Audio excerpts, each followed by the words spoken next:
friends, welcome to the Wednesday show. If you are new to the channel, welcome to the channel. If it is your birthday, happy birthday.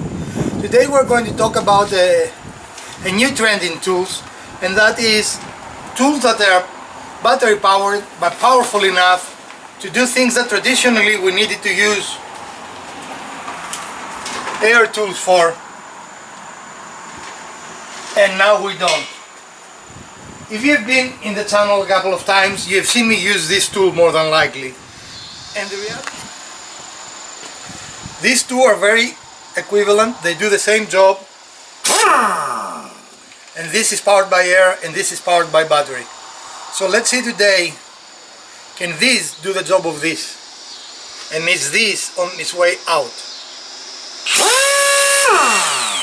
And the reality is that ever since I bought this tool, this is the Ryobi Air Strike 18 gauge nailer, I have not once used my compressed air nailer. So now in the arsenal we have added something new. The cobalt brushless impact wrench. And this little device is not little by any means. Is a replacement of this. They have the same kind of chuck. This also happened to be a cobalt, and I've used it very frequently when I do auto work. And I will show you in a moment that this can very easily take the lug nuts out of the car, that they're actually at 100 foot-pound torque. So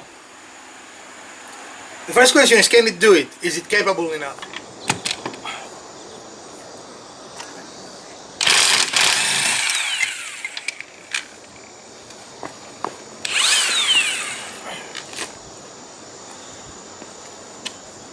Absolutely zero problems. Very easy.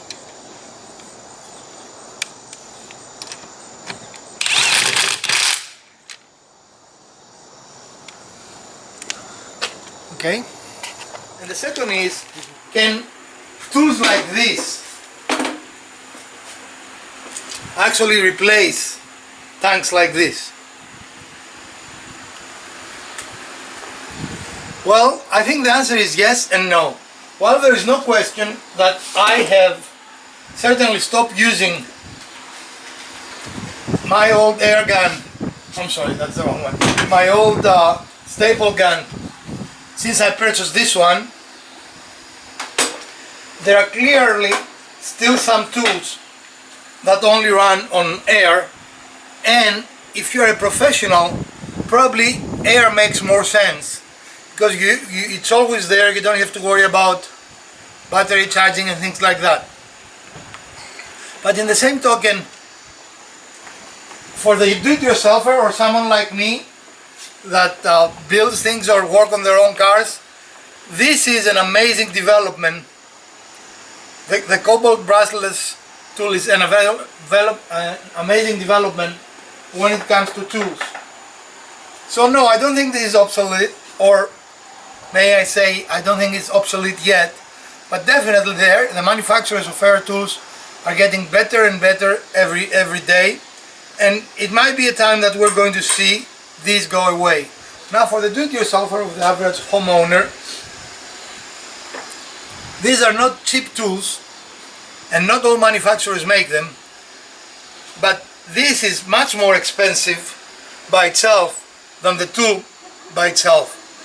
So the investment you have to make into a compressor, and if your compressor goes bad, of course, the myriad of tools that you have to go along with it become really unusable.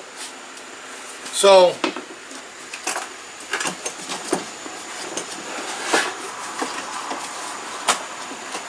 I will do this without making a mess. As you can see, I have an assortment of tools. And this is another cobalt unit. But there are some tools that still we don't have, like the air handles, and definitely I enjoy the ability to clean with air. When I clean my tools, I still use my compressed air tank. But for a lot of other things, I've really moved on from air to electric tools. And in all honesty, this is the first electric powered cobalt tool I bought. While I've had in the past, as you see, most of my air gun tools are cobalt. However, my power tools tend to be rigids and ryobis. And those two tools are very, very equivalent. They are both 18 volts. They are both hammer machines with the universal collet here. And they are both very, very equally matched. Maybe an interesting video will be a matching of those two tools. I'm trying to devise a way of measuring torque or power so we can match those. But here is the interesting thing. This blanket decker, which is by definition a cheaper tool than either the Ryobi or a Cobalt, because it has a 20 volt battery, provides me actually with more power. And again, that is subjective. I have not have a way to measure it, but when I use it I can feel that this has more power than the other two, and definitely, without any question, it beats the traditional drills that it goes against. Now the one I just showed you, the Cobalt one, it takes this even a step further. So this is a 24 volt, see, 4.amp-hour battery. And it has some very, very good qualities. Now, can you work with this tool for a long time? Keep in mind that the power tools that we've used traditionally with air compressors are not very light. So weight-wise, these feel about the same, even though this is much bigger. And of course you have the advantage that you don't have a cable, you don't have a hose that you have to lug around and worry about. I will do a review of this tool very soon. Again, this is the Cobalt brushless 24 volt max. But I've been thinking, ever since I got my replacement, my Airstrike, this has been really relegated to cleaning and putting air in tires. Recently I noticed that Ryobi actually has a new machine out that is designed to inflate your tires without having a compressor. You just throw it in the car. It is battery operated in the battery plus system that Ryobi runs most of their equipment these days. So maybe we're moving slowly for the homeowner and the hobbyist away from these machines. I mean, I have a reasonably sized tank, and I think the only thing that I've tried that I don't like better is when it comes to painting. I prefer my painting using a compressor, because I've yet to find an electric air brush that it is even close to how good this performs. But again, the machines are getting so much better these days that I'm sure that very, very soon we're going to have an airbrush machine that doesn't need air, but it will run out of a 24 or a 20 volt battery, and it will be equally as good as this. So I think the death of the air tool has been slightly exaggerated. What is the right term? My death was slightly what? Preliminary? No, you know the famous saying? The news of my death will greatly... Exaggerated? Is that, well, that's what I said. I think we are moving that direction. And definitely if you are now buying, and if you're looking for a wrench, we're going to do a demonstration outside, taking a lug nut out. The cost of buying this is still less than a third of the cost of buying a decent sized air tank, and I would consider mine small, plus the tool itself. Plus the maintenance of this. You need to oil the device every time you use it. And this has a control which is unparalleled in the air tools. The air tools are mostly on and off. You just press there is no speed. This one happens to have some speed, high, medium and low, but a lot of them, especially the entry ones, do not. You just have forward and reverse, and that's it.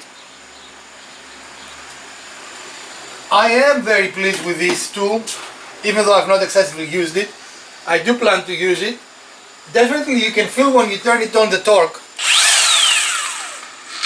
and it is very interesting. You can hear the sound and you can see how big this is.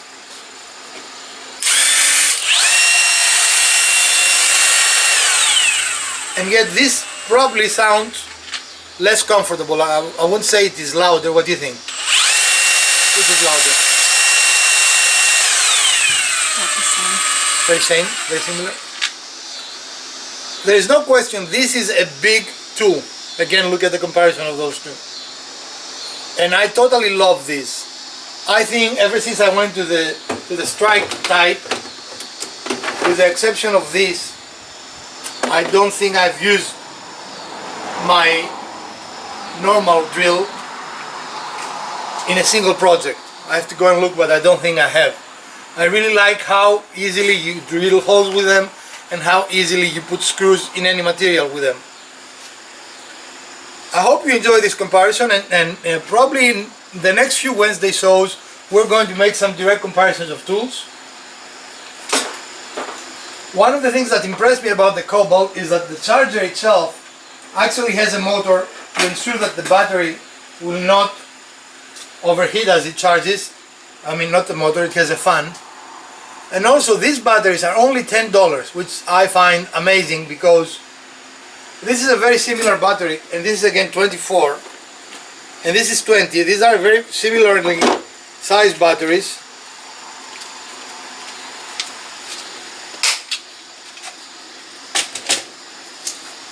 As you can see, actually this is a little bigger, but this is a $40 or $50 battery, and this is only a $10 battery, which is amazing. I think Cobalt has stepped up their game, and I'm very, very impressed with what I see coming out of that company.